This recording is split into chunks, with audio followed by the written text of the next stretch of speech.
Après avoir vu donc la formule brute en chimie, notamment en chimie organique, voici la formule globale. Qu'est-ce que c'est qu'une formule globale?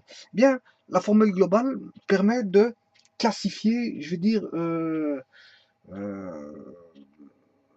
suivant la structure on va dire suivant la formule, de classifier le composé. Voilà, de classifier le composé.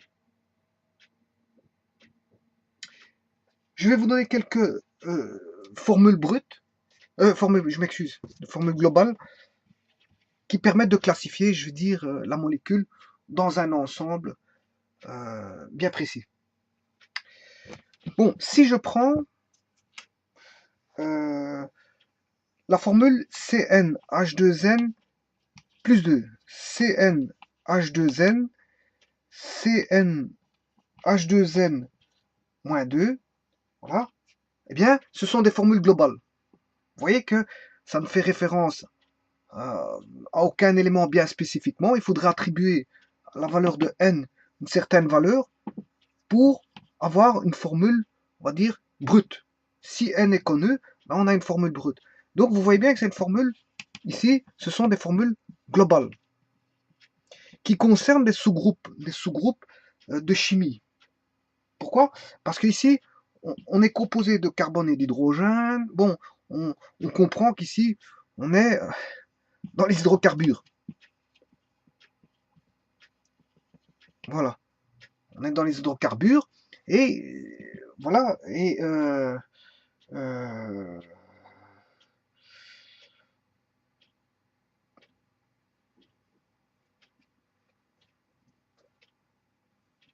en fonction de ce que vous voyez de la formule globale, ben, on peut attribuer dans quel groupe on est. Et ici, on est dans un groupe des hydrocarbures où on mentionne 3 sous-groupes. Donc, la formule globale mentionne 3 sous-groupes. Et donc, ici, vous comprendrez qu'il existe dans les hydrocarbures des sous-groupes. On a les hydrocarbures aliphatiques. Les aliphatiques, on a les alicycliques. Et alors, on a bien sûr la famille, tout ce qui est famille du benzène, c'est-à-dire ceux qui ont un certain goût, les arômes, donc les aromatiques. Voilà. Donc, vous voyez que déjà dans les hydrocarbures, on peut établir dans la chimie des hydrocarbures. Et donc, dans cette chimie des hydrocarbures, on peut retrouver les aliphatiques, les alicycliques et les aromatiques. Bien sûr, vous comprendrez que les aliphatiques, ce sont les chaînes ouvertes telles qu'on retrouve par exemple l'éthane, hein, si je prends le propylène, hein, je peux prendre le butine, c'est toutes des chaînes ouvertes. Et donc, les hydrocarbures à chaîne ouverte, ce sont les aliphatiques. Alors que vous comprendrez que c'est une chimie à chaîne ouverte, il existe une chimie à chaîne fermée. La chaîne à fermée, ben, ce sont des cycles constitués d'une succession d'atomes de carbone, qu'ils soient insaturés ou insaturés, c'est-à-dire qu'ils contiennent une double liaison ou pas, on s'en fout. Dès le moment où elles sont fermées, hein, telles que cyclohexane, cyclopropane, voilà, cyclohexadiène 1, 3, etc., etc., ce sont des chaînes fermées et donc fait partie de la chimie des alicycliques. Et on retrouve bien sûr la chimie des aromatiques, tout ce qui est benzène et ses dérivés. Attention que là, on est dans une chimie, je veux dire, qui est dangereuse, puisque en fait, ce sont des composés qui sont assez souvent, comment est-ce qu'on appelle ça, cancérigènes ou cancérogènes, sont cancérogènes ou cancérigènes, euh, euh, si elles se retrouvent, bien sûr, dans l'alimentation. Mais ça, c'est toute notre histoire. Bon, mais dans les aliphatiques, on peut distinguer des cas de figure via les formules globales. Voilà. Et donc, vous comprendrez qu'ici, on a les alcanes, c'est NH2N plus 2, on l'a vu, j'avais fait une vidéo déjà auparavant, les alcanes, j'ai vu la nomenclature des alcanes. Je n'ai pas encore fait la nomenclature des alcènes, mais ça viendra. Et ici, on retrouve, bien sûr, les alcadiennes. CN, CN, ce que j'ai ici, j'ai mal écrit, 2N-2. Ce sont les alcadiennes. Mais bien sûr, on peut retrouver les alcynes aussi. Voilà, on peut retrouver les alcynes.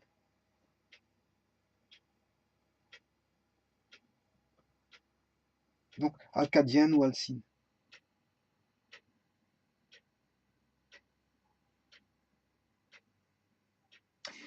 Bien sûr, il y a les diènes, mais aussi les triènes. Hein.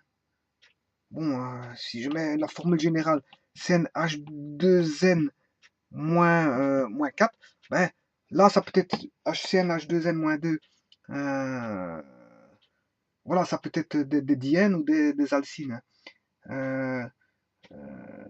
Mais maintenant, si j'ai CnH2n-4, ça peut être un triène. Voilà. Attention que ici, ça peut être il peut avoir soit deux insaturations ou trois insaturations. Si on a deux insaturations dans la chaîne moléculaire, fatalement, on a affaire à un diène, mais si on en a trois, on a affaire à un alcyne. C'est ça la différence. Mais elles ont même formule globale apparemment. Et ici, on a CnH2n-4 qui sont des triènes et qu'on comporte, vous comprendrez, voilà, des doubles insaturations.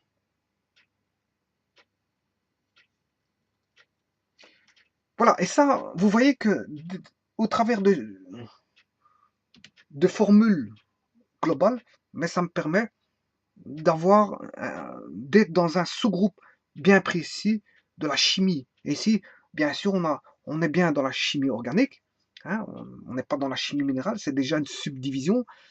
On est dans la famille des hydrocarbures, c'est déjà une subdivision de la chimie. On est dans la sous-structure des aliphatiques, hein, et les aliphatiques permettent de se reconnaître grâce à une formule, je veux dire, globale, telle que vous voyez ici.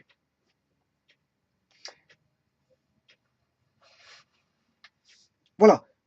Donc, ça, ce sont les hydrocarbures.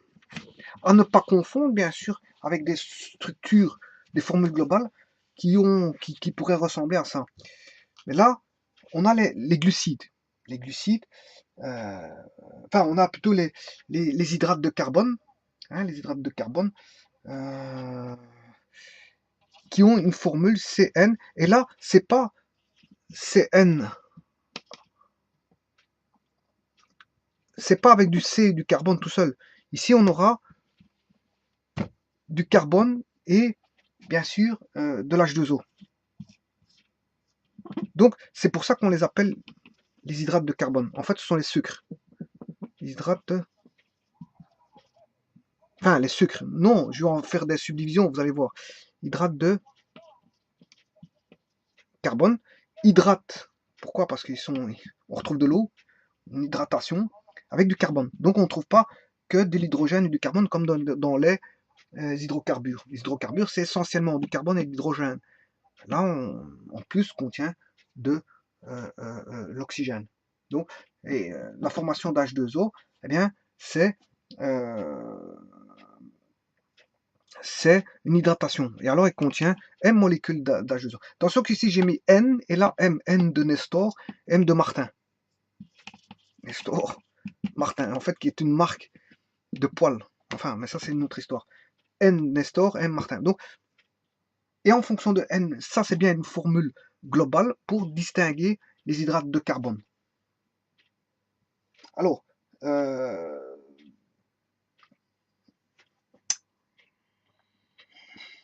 si M égale N, à ce moment-là, on a affaire aux oses. Les oses. Les oses, c'est quand M égale N. Par exemple, si je prends C3, H 2 fois 3, ce qui fait 6, O3, voilà, là, on a un triose. Et ce triose-là, c'est ce qu'on appelle du glycérose. Maintenant, si j'avais mis 4 ici, je mets 4, 4 fois 2, ça fait 8. Là, on a un quadriose, et le quadriose ici, ben, c'est de l'érythrose. Voilà. Donc, quand m égale n égale 3, on a affaire à du glycérose. Quand m égale n égale 4, on a affaire à de l'érythrose. Et vous comprendrez que quand n égale 5, là, vous savez qu'on a le ribose. Et le ribose, vous connaissez très bien. Hein, quand on dit ADN, c'est acide désoxyribonucléique. Donc, apparemment, on retrouverait du ribose. Donc, et voilà. Et quand on a un sucre à 5 carbone, voilà, c'est ce qu'on appelle du ribose. Et le sucre à 6 carbone, vous le connaissez très bien, parce que vous le constatez tous les jours. Et d'ailleurs, je l'ai dessiné ici. Voilà, un sucre à 6 carbone qui est le glucose. Voilà, le sucre à 6 carbone en représentation spatiale. Oui, spatiale, voilà. Spatiale. On a 1, 2, 1 carbone, 2 carbone, 3 carbone, 4 carbone, 5 carbone et 6 carbone. Voilà. Voilà. Donc j'ai bien 6 carbone. Combien d'oxygène? J'ai 1, 2, 3, 4. Moi, je vais avoir 6 oxygènes. Or, les oxygènes, j'en ai bien un là. Un là, ça fait 2. Là, ça fait 3. Là, ça fait 4. Là, ça fait 5. Et là, ça fait 6. J'ai bien 6 oxygènes. Maintenant, combien d'hydrogène? Combien d'hydrogène? 1, 2, 3, 4, 5, 6, 7, 8, 9, 10, 11. 1, 2, 4, 1, 2, 1, 2, 1, 2, 3, 4, 5, 6, 7, 8, 9, 10, 11, 12. 12. J'ai bien 12 oxygènes.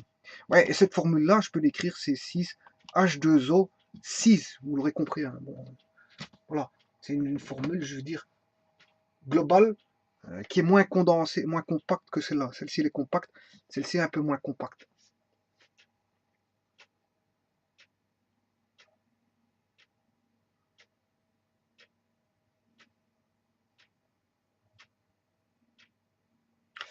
Oui, donc ça, c'est ce qu'on appelle le glucose. Et tout ce que je vous ai dit, le glycérose, l'érythrose, le ribose et le glucose, tout ça, hein, tout ça font partie des oses. Et les formules des oses,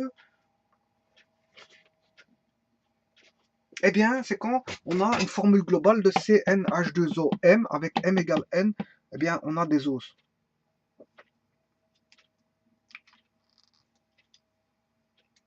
Alors, il existe bien sûr les osides.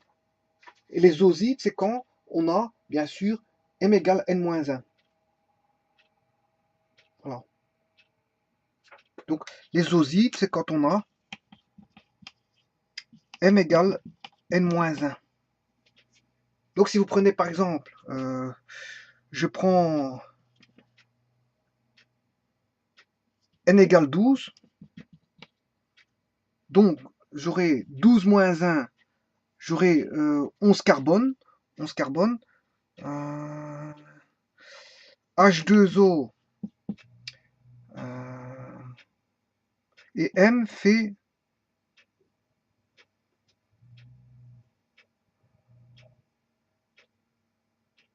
N vaut 12, je m'excuse, N vaut 12, et là,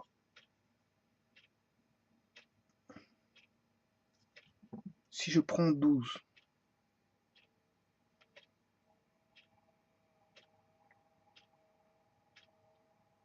je prends N vaut 12,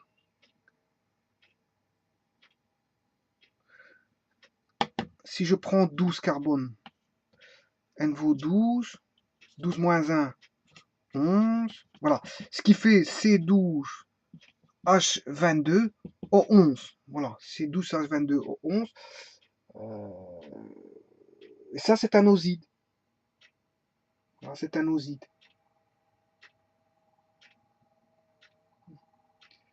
Maintenant, on peut avoir une autre formule globale en fonction de M et N.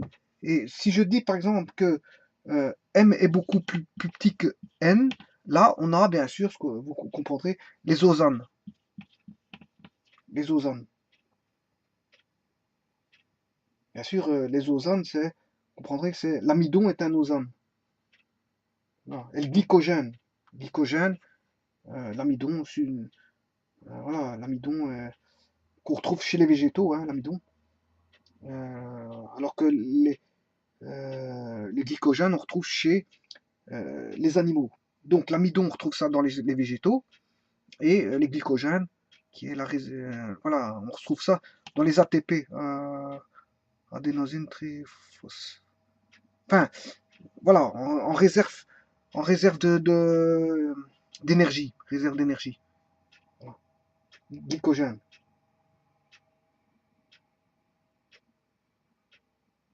Voilà, en fait, le glycogène, il libère l'énergie lors de la dégradation. On retrouve voilà, les fameux ATP, adénosine triphosphate. Voilà, mais ça c'est pour la petite histoire.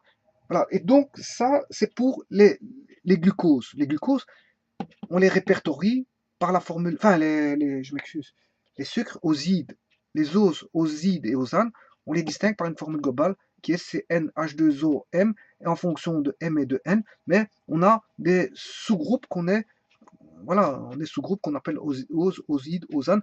On retrouve toute une panoplie de molécules à l'intérieur de ce sous-groupe, et voilà, c'est comme ça qu'on les classifie. Maintenant, vous allez me dire, ouais, bon, et, et les graisses, les lipides. Donc ça c'est pour les sucres, hein. Je viens de voir les sucres, hein, les glucides, hein, parce que on distingue les glucides dans l'alimentation, les lipides. Le corps s'alimente, a besoin de sucre, donc de glucides, lipides, et bien sûr de protéines. Hein. Voilà, le sucre, des graisses, bien sûr, et des protéines. Donc l'alimentation a besoin de tout ça. Un peu de sucre, un peu de lipides, et un peu de protéines. Trop de sucre, c'est pas bon, trop de graisse, c'est pas bon, et trop de protéines, c'est pas bon. Donc voilà, il faut savoir doser, je veux dire, dans son alimentation, la proportion de glucides, lipides et protéines. Bon, la meilleure façon de faire, c'est de prendre son taux de sucre pour savoir le taux de sucre. Maintenant, les lipides, bon, il faut savoir surveiller, je veux dire, son corps. Et les protéines, bon, il faut savoir en manger une quantité quotidienne, mais pas en abuser. Donc, mais les lipides, qu'est-ce que c'est? Ben, c'est toujours une formule de ce style-là. Mais, où la teneur en H, la teneur en H, en hydrogène, vous comprendrez que la teneur en hydrogène pour les lipides est supérieure à celle des glucides, tout simplement.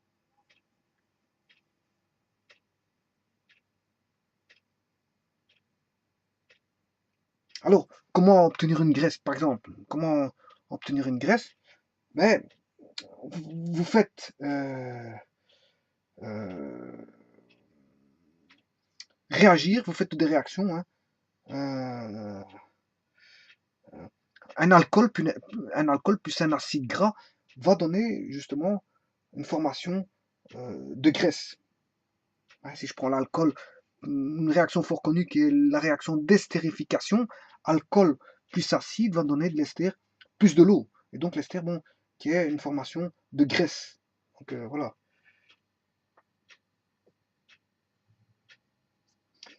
Attention que quand vous prenez l'acide gras, vous pouvez avoir des acides gras saturés, insaturés et polyinsaturés. Voilà. Et les insaturés sont meilleurs pour la santé, on va dire ça comme ça. Bon, maintenant, j'ai pas dit que tous les esters sont des graisses. C'est pas ça que j'ai dit. Bon, mais la plupart des esters seront des graisses. Et alors, pour que l'ester soit une graisse, hein, l'ester soit une graisse, il faut que l'acide qui va réagir, bien, il faut que ce soit un acide gras. Voilà. Si vous faites réagir avec un acide gras, vous aurez de l'ester qui sera une graisse. Bon, qu'est-ce que c'est qu'un acide gras? Ben, s'il comporte euh, s'il comporte environ 15 atomes de carbone par molécule. Environ. 15 atomes de carbone par molécule. Là, on dirait qu'il est grand. En d'autres termes, alcool plus acide gras va donner un ester qui est de la graisse plus de l'eau. Enfin bref, ce que je veux dire par là, c'est que ce fameux CnH2O-M, voilà, si on a beaucoup d'hydrogène par rapport, voilà, si on a énormément d'hydrogène, hein, c'est plutôt, elle contient du CHO, les graisses contiennent du CHO, comme les sucres, même chose que les sucres, que les glucides, hein, les graisses et les glucides contiennent tous les deux du CHO, et qui servent tous les deux de réserve d'énergie, hein, aussi bien les sucres et les graisses. Eh bien, je veux dire, bon, pour qu'ils soient qualifiés de lipides, ben, je veux dire, il faut que la teneur en hydrogène soit supérieure à celle de la teneur en hydrogène des glucides, tout simplement. C'est ça qui va faire la distinction, la différence entre les lipides et glucides. Autant dire qu'ils ont même structure. Hein. Ils ont même structure, mais on les classifie. On les classifie, je veux dire, on les classifie, je veux dire, on les sépare, voilà, par la teneur en hydrogène. La teneur en hydrogène. Voilà. Et donc, ceci étant dit, je vous ai expliqué ce que c'est qu'une formule globale. Une formule globale permet de distinguer, je veux dire, le composé dans quelle famille il peut rentrer dans une structure de la chimie, d'une chimie bien organisée. Par exemple, si je prends la chimie organique, ben, on retrouve toutes des structures. Je veux dire, hein, on en retrouve les alcools, on en retrouve, voilà, si on est en biologie, je viens de vous dire, décrire les glucides, lipides. En biologie ou en biochimie, il vous distingue les glucides, les lipides, les protéines, les glucides, lipides, protéines. Voilà, il vous distingue ça.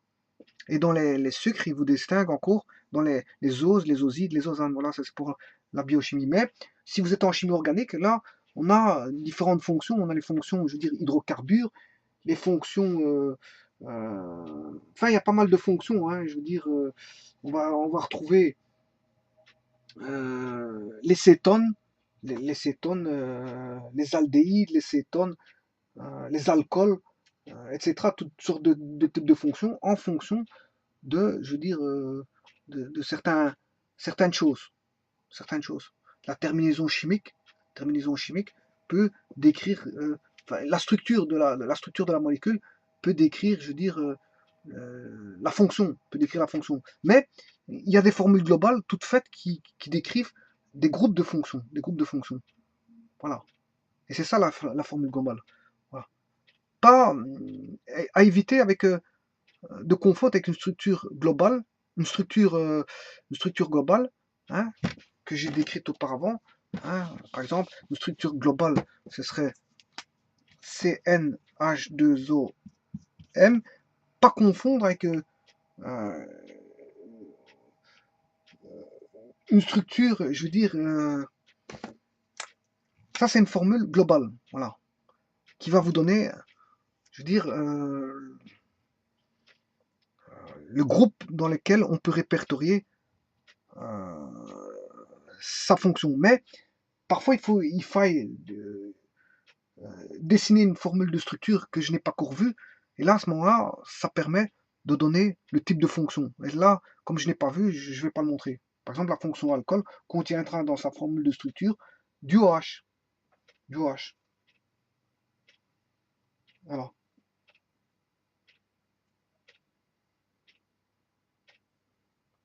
Et on pourra, bien sûr, décrire les fonctions cétone, aldéhyde, alcool via les formules de structure dans le plan. Ce qui n'est pas le cas ici, hein. Ça c'est une formule globale. Voilà.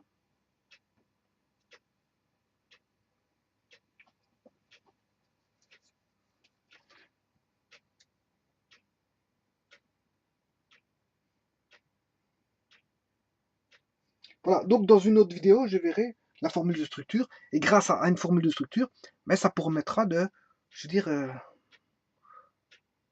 de voir quel type de fonction on a. Mais déjà, une fonction globale peut déjà déterminer, je veux dire, dans quel groupe de fonctions qu'on a, ou dans quel groupe de chimie que l'on est, ou voilà, ou un sous-groupe d'un groupe de chimiques répertoriés. Par exemple, on est dans les aliphatiques, on est dans les aliphatiques, on est dans les alcanes, les alcènes, les alcadiènes, les alcynes, voilà, voilà. Si on est en biochimie, on sait répertorier si on a affaire à un sucre, si c'est quel type de sucre, ose, oside, osane, et la molécule précise de sucre aussi, hein, parce que avec la formule chimique, on a attribué des noms, je veux dire, à tout ça, hein. Glycérose, érythrose, glucose, voilà. Les sucres, c'est toute une chimie extraordinaire, surtout avec beaucoup d'isomères. Mais comme je n'ai pas parlé des isomères ici, voilà, on retrouve beaucoup d'isomères au niveau des sucres. L'isomérie au niveau des sucres, c'est incroyable. Voilà.